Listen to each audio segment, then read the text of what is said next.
अध्यक्ष महोदय, आपले सगळ्यांचे मार्गदर्शक आणि सभागृहाचे ज्येष्ठ सदस्य, अनेक वेळा मंत्रिपदावर असलेले आमचे मार्गदर्शक सुधीर भाऊ यांनी अशासकीय ठराव विधानसभा ठराव क्रमांक 7 यांच्या माध्यमातून उपेक्षित वंचितांच्या जीवनात समृद्धीचा प्रकाश निर्माण करत सामाजिक न्यायासाठी आयुष्य खर्ची घालणारे, अस्पृश्यता निवारण आणि स्त्री शिक्षणाचा संघर्ष करणारे क्रांतीसूर्य महात्मा ज्योतिबा फुले आणि क्रांतीज्योती सावित्रीबाई फुले यांना मरणोपरांत भारतरत्न या सर्वोच्च उपाधीने सन्मानित करावा, यासाठी राज्य शासनाने केंद्र शासनाकडे आग्रह धरावा, अशी शिफारस ही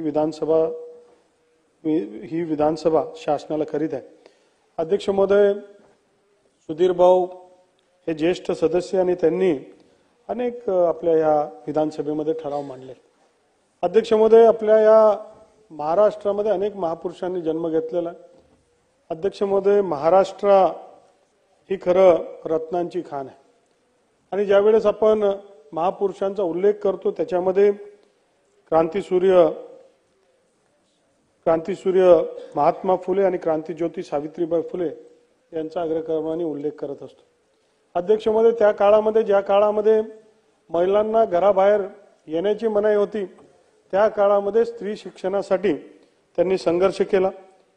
त्या काळामध्ये महात्मा ज्योतिबा फुले यांनी अनेक सामाजिक विषय मांडले। अध्यक्ष महोदय, अस्पृश्यता असेल, बालविवाह असेल, विधवा विवाह असेल, मुलींचं शिक्षण असेल, यांच्यासारख्या अनेक विषयांना त्यांनी हात घालला आणि त्या काळामध्ये लढा देखील दिला। त्या काळामध्ये अत्यंत संघर्षमय जीवन देखील या दाम्पत्यांनी त्या काळामध्ये काढलं आणि आज मला वाटतं की या देशामध्ये जे सरपंच पासून तर राष्ट्रपती पदापर्यंत जे आमच्या माता भगिनी पोहोचू शकल्या, तर त्यांच्यामध्ये प्रयत्न हा सावित्रीबाई फुले, महात्मा सूर्य क्रांतीज्योती फुले यांचा होता। आणि मग अध्यक्ष महोदय, त्यांनी जे सत्यशोधक समाज यांची स्थापना केली आणि त्या माध्यमातून जो त्यांनी कार्य केला तो उल्लेखनीय, तो प्रेरणादायी आहे आणि महाराष्ट्रामध्ये सतत आपण त्यांच्याकडनं प्रेरणा घेण्याचा प्रयत्न केलेला आहे।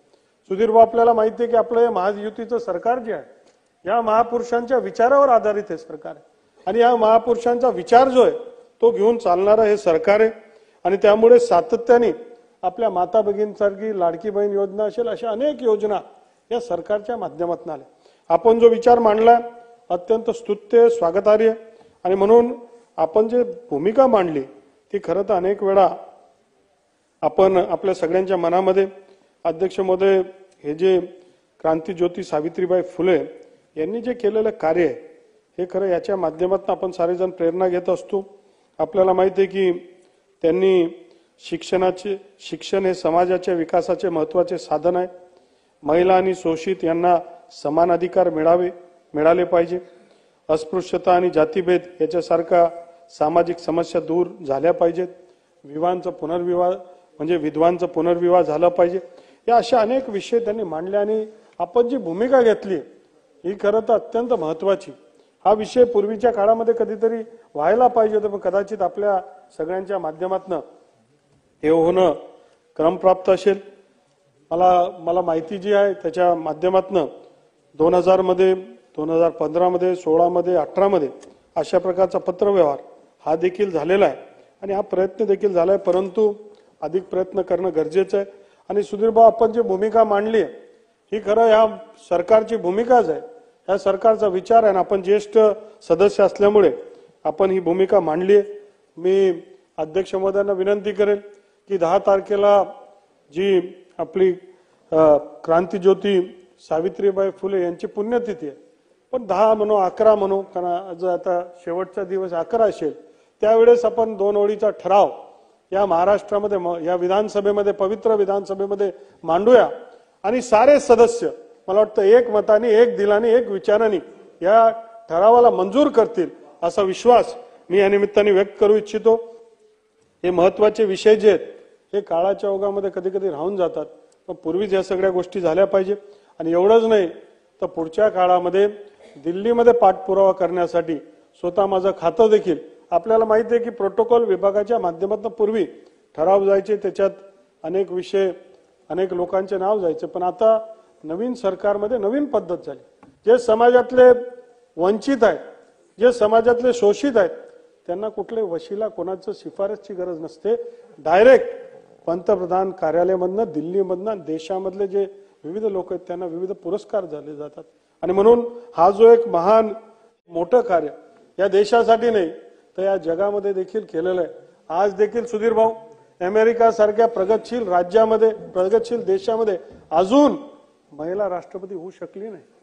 त्यांच्यामध्ये मतदानाचा अधिकार 1960 मध्ये महिलांना मिळाला. आणि म्हणून मी म्हणणारे देश हे सुद्धा आज आपल्या मागे राहिले. आणि त्याचं प्रमुख कारण म्हणजे दोघं क्रांतीज्योती सावित्रीबाई फुले आणि क्रांतीसूर्य महात्मा फुले यांनी जे त्या काळामध्ये 1800च्या काळामध्ये जे भूमिका केली त्याचा आपल्याला प्रचिती पाहायला मिळते. आणि मग पुढच्या काळामध्ये जे जे कोणी आमदार इच्छुक असतील, यायचा प्रयत्न करतील, त्यांना घेऊन माननीय राष्ट्रपतीकडे आपण त्यांच्याकडे वेळ मागूया आणि क्रांतीसूर्य ज्योतिबा फुले आणि सावित्रीबाई फुले यांच्याबद्दल आदरच आहे आणि त्या माध्यमातून पाठपुरावा करू असं मी आपल्याला आश्वासित करतो. आणि हा ठराव शासनाच्या माध्यमातून, आपण एक व्यक्तिगत भूमिका मांडली, पण शासनाच्या माध्यमातून, कारण शासन सुद्धा त्या विचाराचं शासन आहे, म्हणून त्या शासनाच्या माध्यमातून आपण जाऊया.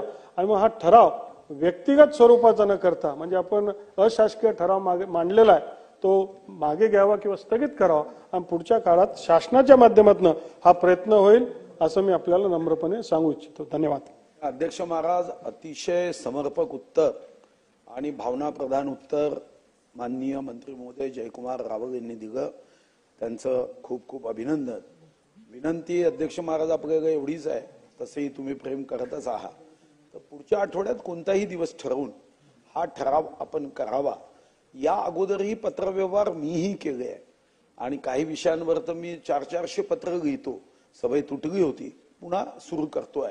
तर मग आपल्याला माझी विनंती आहे की आपण ठराव केल्यावर जयकुमार रावलजींनी कोणतेही जर, तर, किंतु, परंतु, बट, नो, शासकीय शब्दाचा कोणताही वापर न करता अतिशय समर्पक उत्तर दिलं.